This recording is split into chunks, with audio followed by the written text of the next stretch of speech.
좋아요와 구독하기는 사랑입니다. 안녕하세요. 반갑습니다. 부동산입니다. 2019년 8월 21일 수요일입니다. 오랜만에 봬요. 그죠? 자, 휴가 다녀오는 기간 부동산 이슈들도 많이 있었죠. 살펴볼 수 있는 부분들 하나하나 살펴보도록 하겠습니다.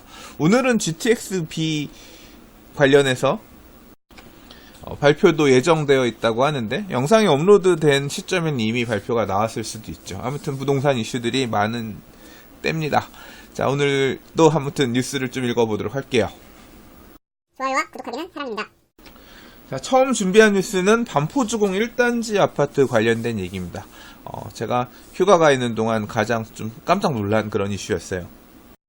이 반포주공 1단지 1, 2, 4주구는 관리처분인가가 났죠. 시공사도 정해졌고. 그래서 이제 가을에 이주가 계획되어 있는 사업장이었는데 이 관리처분 계획인가 받은 내용이 전체를 취소해야 된다라고 이렇게 판결이 나면서 엄청난 충격이었습니다. 그래서 사실 대체 왜 그런 거지 싶어서 어떤 이유 때문에 그랬을까 이제 궁금해서 아는 기자분들한테 이거 판결문 안 나왔나요? 많이 물어보고 했는데 당장 구하지 못했는데 보니까 오늘 헤럴드 경제신문에서 판결문 중 일부를 이제 발췌를 해서 왜 그렇게 났는지 설명을 해주셨더라고요.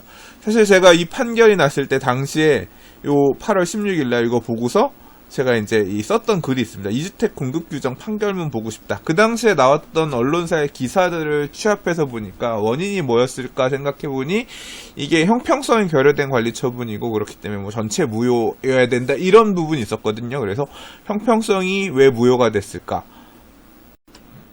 분양 신청하는 과정에서 2주택 공급받는 사람들 간에 차별이 있었고 그게 문제가 있어서 이렇게 됐다. 이제 이런 식의 어떤 계략적인 기사가 보이길래 이 문제구나 싶어서 제가 이제 얼른 해당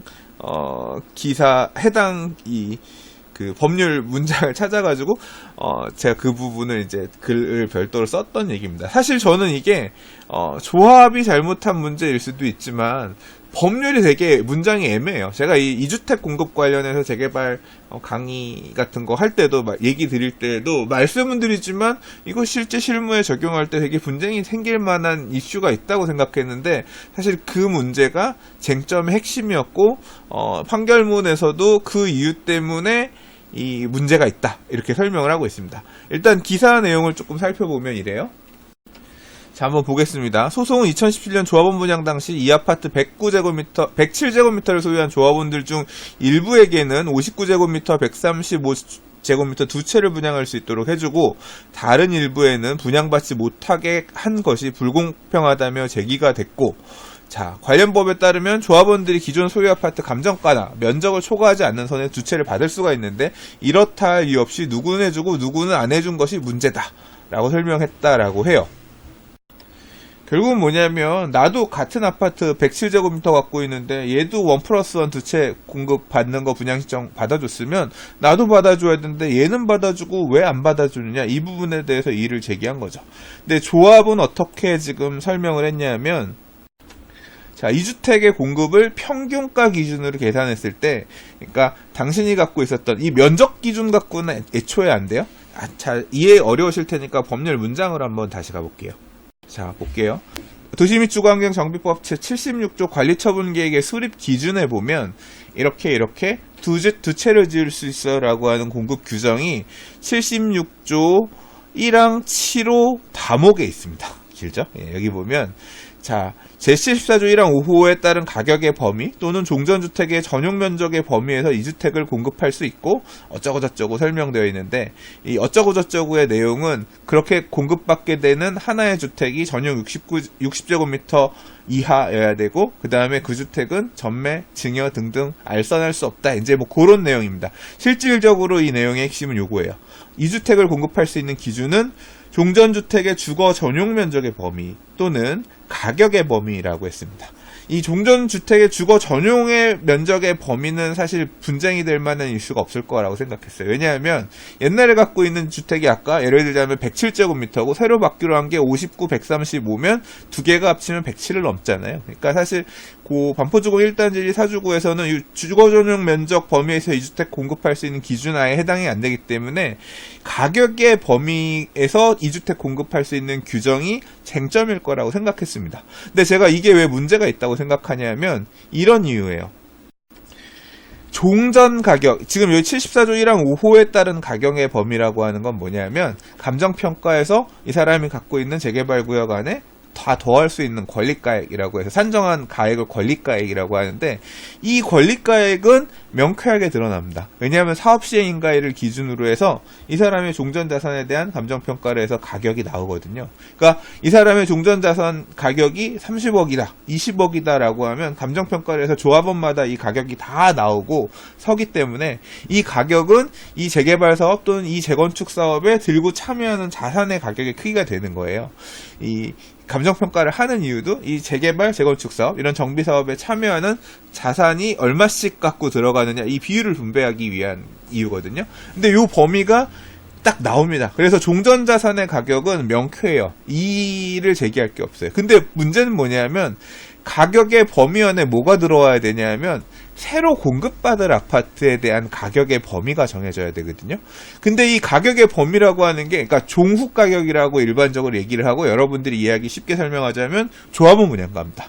그러니까 내가 옛날에 갖고 있었던 집값이 30억인데 새로 받기로 한 이 새 아파트 두 개의 가격이 30억이 넘지 않으면 가격의 범위 안에 들어오는 거죠. 그러니까 새로 받으려고 하는 게 합쳐서 29억이고 내가 옛날에 갖고 있었던 게 30억이면 내가 옛날에 갖고 있는 게 더 크니까 두 채를 받을 수가 있는 거예요.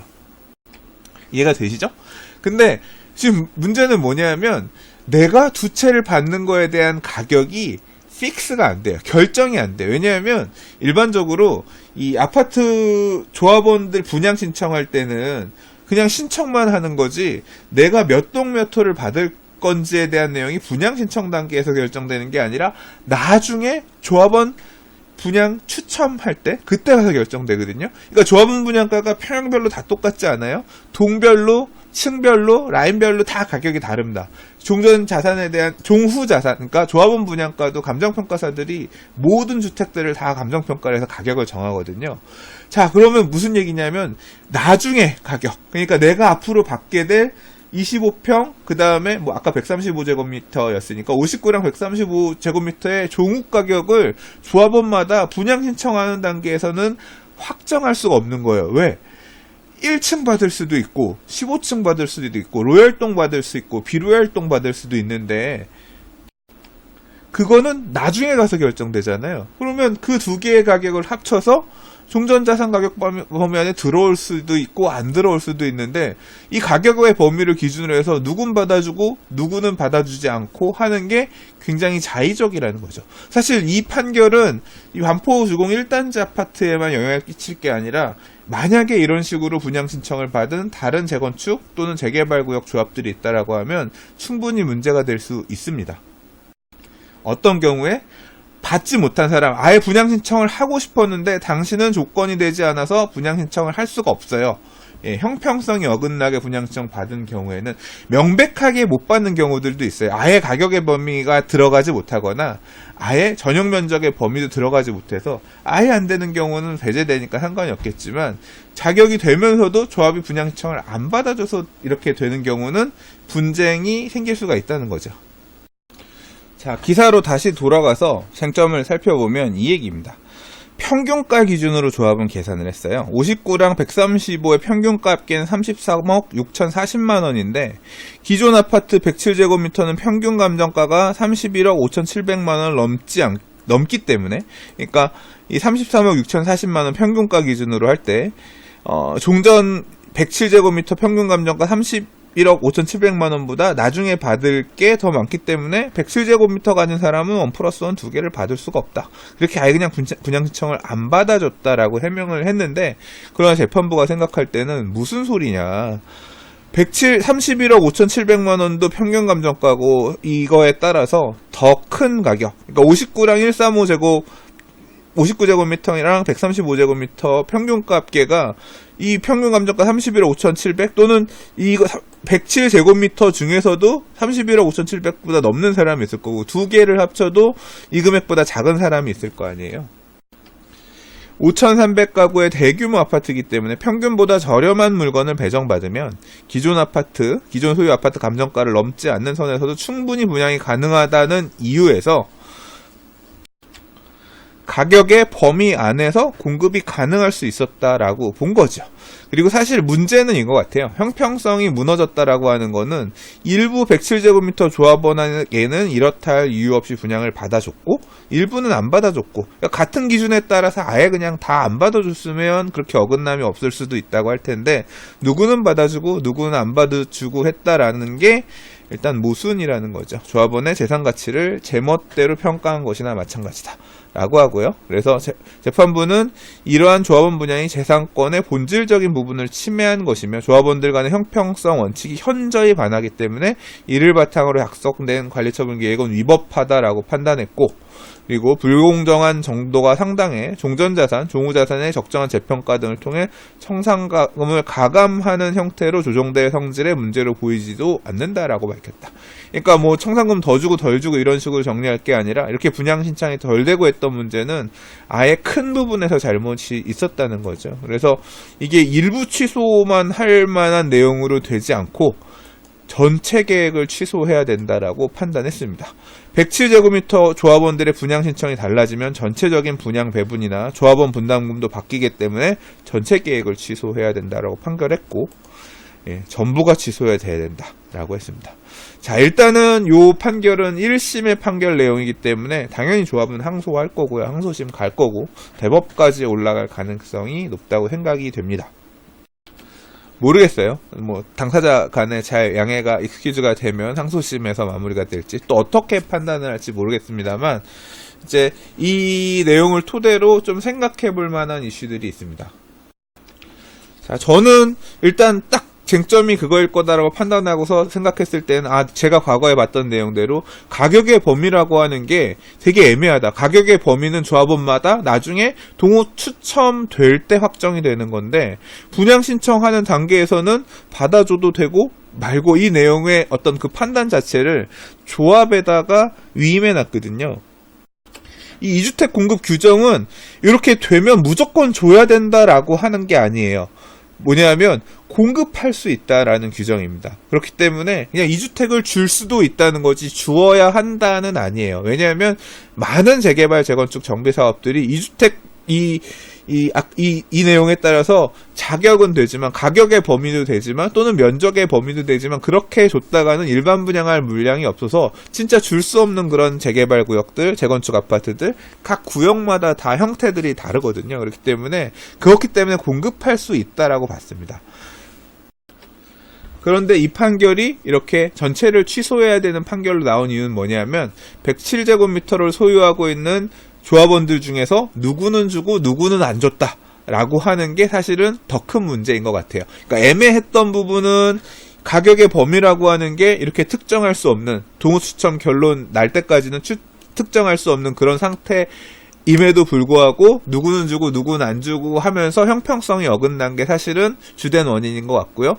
그 밑바탕에는 되게 이렇게 애매한 법률, 가격의 범위라고 이렇게 정해져 있는 부분을 좀 디테일하게 정해서 쓸 수 있게끔 해놨다라고 하면 이런 분쟁이 없었을 텐데 참 이 법률 규정이 좀 요번에 이 판결이 나온다라고 하면 이게 이제 대법까지 가서 대법 판결이 나온다고 하면 그 판결을 기준으로 해서 아마 조합이나 조합들도 이 관리처분계획 수립할 때 2주택 어디까지 신청 받아줄지를 딱 끊겠죠. 최고 해가지고 어디까지 받아주고 나중에 이 관리처분계획 수립할 때 가격 범위를 넘어서면 안 주지만 그 안에 있는 걸로 배정이 되면 준다. 일단 신청은 받아주지만 배정은 안 될 수 있어요. 뭐 이런 식으로 관리처분계획을 유도리 있게 수립한다든가 갈 수는 있을 것 같은데 아무튼 이 판결을 토대로 해서 이 분양 신청하고 배정하는 데에서 조금 변화들이 생길 것 같고요. 유사한 이유로 2주택 공급을 받고 싶어서 분양 신청을 하고 싶었지만 분양받지 못한 조합원들이 마찬가지로 관리처분 계획이 무효다, 취소해달라 이런 소송을 내는 데 있어서 이 사례가 활용될 가능성도 좀 있어 보입니다. 그리고 말씀드렸다시피 어차피 1심의 판결 내용이고 또 2심, 항소심, 또 위에 올라가서는 어떻게 볼지 모르기 때문에 사실 이 사안은 좀 지켜볼 필요가 있다고 생각합니다. 왜냐하면 공급할 수 있고라고 되어 있기 때문에 이게 무조건 줘야 된다는 규정은 아니니까 또 보기에 따라서는 조금 다를 수도 있을 거라고 생각하거든요.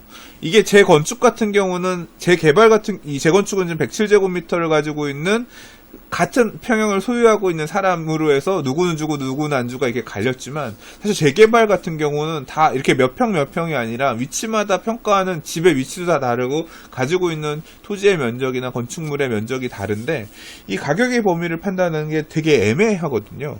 그러니까 종전에 이게 107제곱미터를 갖고 있는 사람들 사이에서 형평성이 어긋났다라고 얘기하지만 재개발은 그런 내용을 담을 수가 없기 때문에 어떻게 보면 다 형평성이 어긋난다라고 볼 수도 있는 거거든요.